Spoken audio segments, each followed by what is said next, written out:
Las comunidades indígenas mantienen consigo valiosos patrimonios culturales y tradicionales que los hacen diferenciar de los demás, resaltando el cuidado y la protección que le brindan a los ecosistemas y el gran valor que esto tiene para el acervo mundial.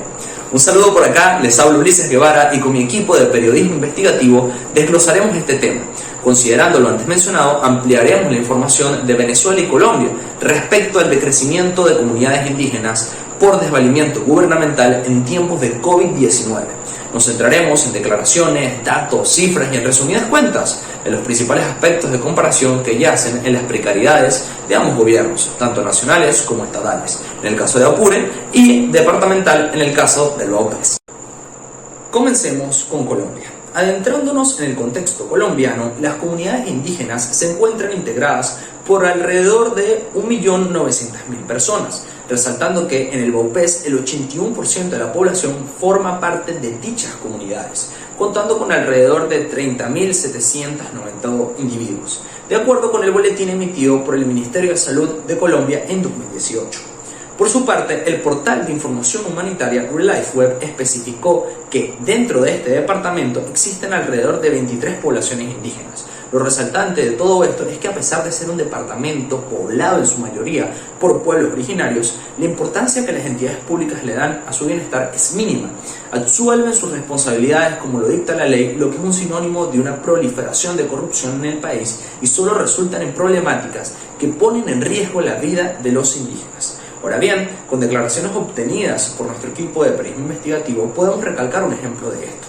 Carlos Garay, secretario técnico de la Comisión Nacional de Derechos Humanos de los Pueblos Indígenas, nos explicó que cada gobernación departamental se encargó de administrar los kits de bioseguridad entregados por el gobierno. Sin embargo, fueron objeto del decomiso de más de 470 kits por parte de grupos al margen de la ley, siendo la solución a esto el pago de vacunas para poder transportarlos. Además, Garay explicó que emitieron 2 comunicados alertando la grave situación que hay en el departamento, agregando que no hay voluntad por parte del gobierno local en atender a los indígenas, notorio por la falta de personal médico, transporte, medicina occidental, como ellos lo llaman, y plan de detección en materia de COVID-19, e incluso privaciones de suministros de médicos legales para los pueblos indígenas por parte de la Fuerza Militar Colombiana, destacando que la conexión que existe entre el gobernador y el alcalde Mitú con grupos armados es evidente.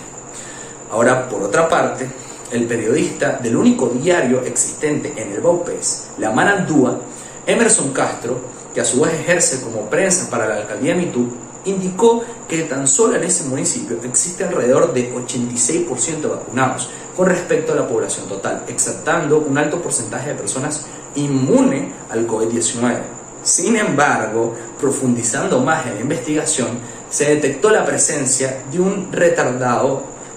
con respecto a la vacunación en el departamento del BAUPES, como lo constató Álvaro Vaquero, un comunicador social de la Secretaría de Salud Departamental en el departamento, quien explicó que la tasa de vacunación para marzo del presente año tiene una cobertura muy baja en relación al resto del país, entre 10 a 15%, haciendo énfasis en que dicha vacunación para las comunidades indígenas dispersas por el departamento comenzó hace tan solo 4 meses, o sea, en el noviembre del año pasado.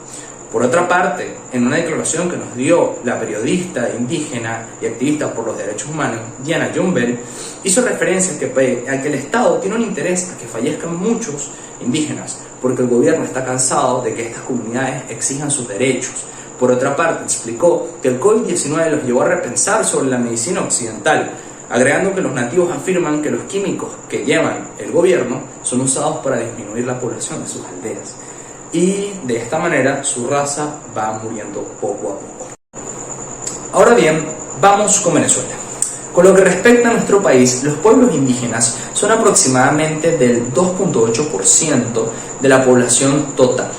constatado por el último censo realizado en 2011, el cual describe que para ese año había en el terreno nacional un alrededor de 32 millones de personas, sumado al último censo emitido por la ONG Ministerio del Poder Popular para los Pueblos Indígenas, el cual alega que en Apure para 2018 habitaban 21.780 nativos, correspondientes a un alrededor de 154 comunidades dispersas en todo el estado. Ahora bien, es importante agregar las similitudes que presenta Venezuela con Colombia, las cuales fueron notorias para febrero de 2022, cuando el coordinador de esta ONG, Ministerio del Poder Popular para los Pueblos Indígenas, Gilbert Flores, representante del Estado Apure, indicó que el gobierno le suministró kits de bioseguridad que fueron entregados a las comunidades indígenas. Además de esto, realizaron talleres y charlas de cómo se usarían para prevenir el COVID-19 a través de ciertas medidas. Pero aún así, dichas comunidades hicieron caso omiso al uso de tapabocas y al distanciamiento social. Ahora bien, en otro orden de ideas, para marzo de 2022, el presidente de la República, Nicolás Maduro, informó que el 100% de los adultos están vacunados contra el COVID-19 en Venezuela, agregando que dicha población está inmunizada con al menos 2 dosis de vacunas. Sin embargo, el diputado de la comisión delegada por el Estado Amazonas, Rommel Guzmán, denunció el 4 de octubre de 2021 por Radio Nacional de Venezuela que la comunidad indígena del país no ha sido vacunada contra el COVID-19, alegando al descuido del gobierno para la salud de estos mismos, sobre todo en la frontera colombo-venezolana, debido al aislamiento y la falta de atención médica, que se vuelve bastante grave, sobre todo en este tipo de terrenos. Del mismo modo, ahondando en Apure, se pudo constatar una falta de autonomía del Estado, y es que a raíz de la toma del territorio fronterizo venezolano por parte de los grupos guerrilleros colombianos conocidos como las FARC y el ELN, más de 40 indígenas Yili provenientes del municipio Pedro Camejo se desplazaron desde la semana del 7 de febrero, a la ciudad de San Fernando por los enfrentamientos constantes de ambos grupos, siendo con este grupo más de 100 indígenas apureños que se encuentran viviendo en situaciones precarias que favorecen al contagio del COVID-19, y que, aunque la alcaldía de la capital apureña hizo un intento por ayudar a los nativos, los activistas de derechos humanos de la región cuestionan que con esos operativos solo se ponen pañitos calientes y no se resuelve el problema de raíz. Gracias. Ahora vamos a hablar un poco sobre la comparación de cifras entre muertes y contagios de ambos países. Investigando un poco en la zona de Vaupés, Colombia, dimos con los resultados de que existe cierta discrepancia, mayor parte por el Ministerio de la Salud, ya que resaltan que el 5 de marzo del 2022 se confirmó 1.191 casos de coronavirus nuevos, lo que para la cifra eran de 6.070.616 en total, destacando que en la zona de Vaupés solamente había un solo caso de confirmado, opuesto a lo que el comunicador de la Secretaría de la Salud Departamental de Vaupés, Álvaro Boquero, en la entrevista presentada el 5 de marzo del 2022, dado que agregó y especificó que las evidencias de la zona de Vaupés iban a cerca de 1.885 casos confirmados, encontrándose activos 3 casos, dejando en evidencia la falta de información, el desbarajuste que había entre los gubernamentales colombianos y lo que estaba realmente sucediendo en la zona de Vaupés. A un lado de todo esto y lo que está sucediendo en la zona de Colombia, podemos irnos un poco ahora, vamos a ver lo que pasa ahora en Venezuela. En Venezuela hay demasiada desinformación que existen con respecto a las cifras exactas de cómo se está manejando el tema del COVID. Sin embargo, los datos publicados a la fecha en el portal web Patria Blog indican casos confirmados de coronavirus como alrededor de 13.961 casos en el estado Apure,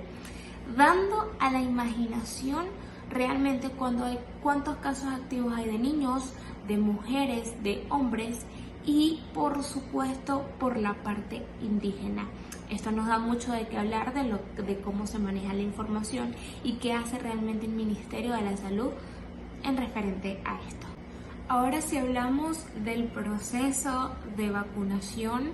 para este pueblo indígena de ambos países, y nos vamos a la parte de Colombia, de Vaupés. Declara Carlos Garay que fue un proceso bastante engorroso,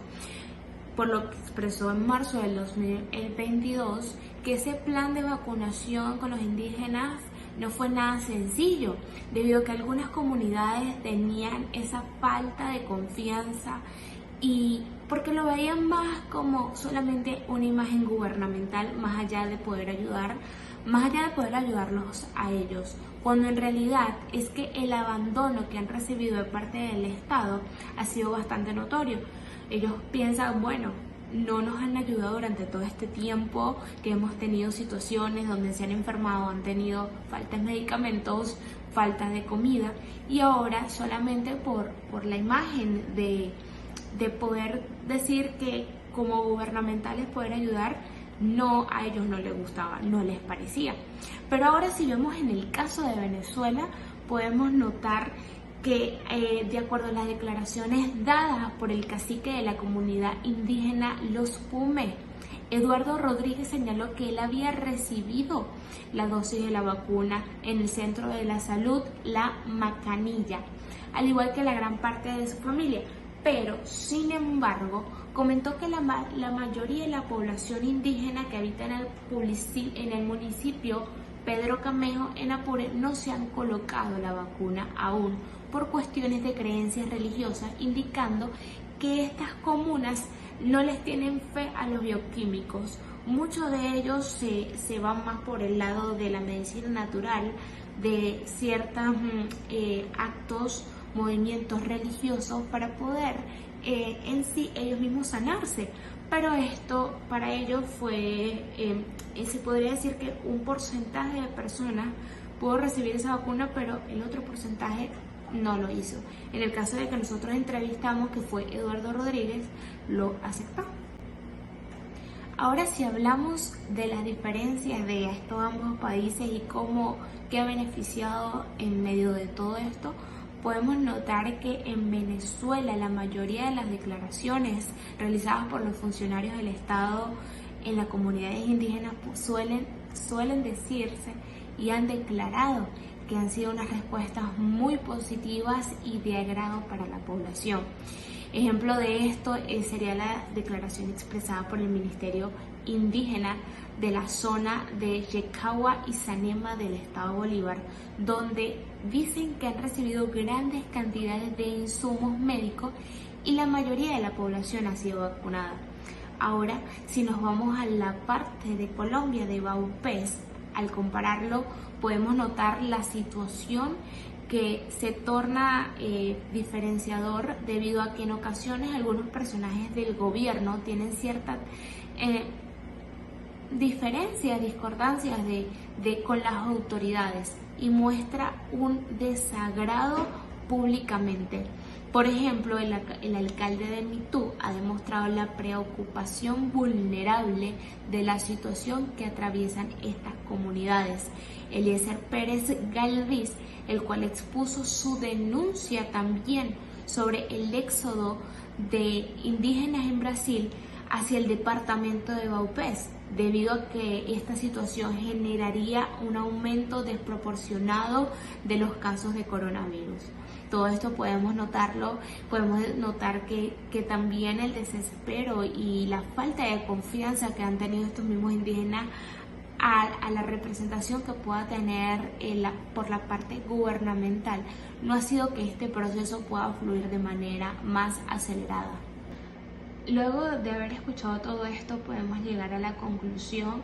que por lo menos en el caso de Venezuela se presenta un historial étnico bastante arraigado, especialmente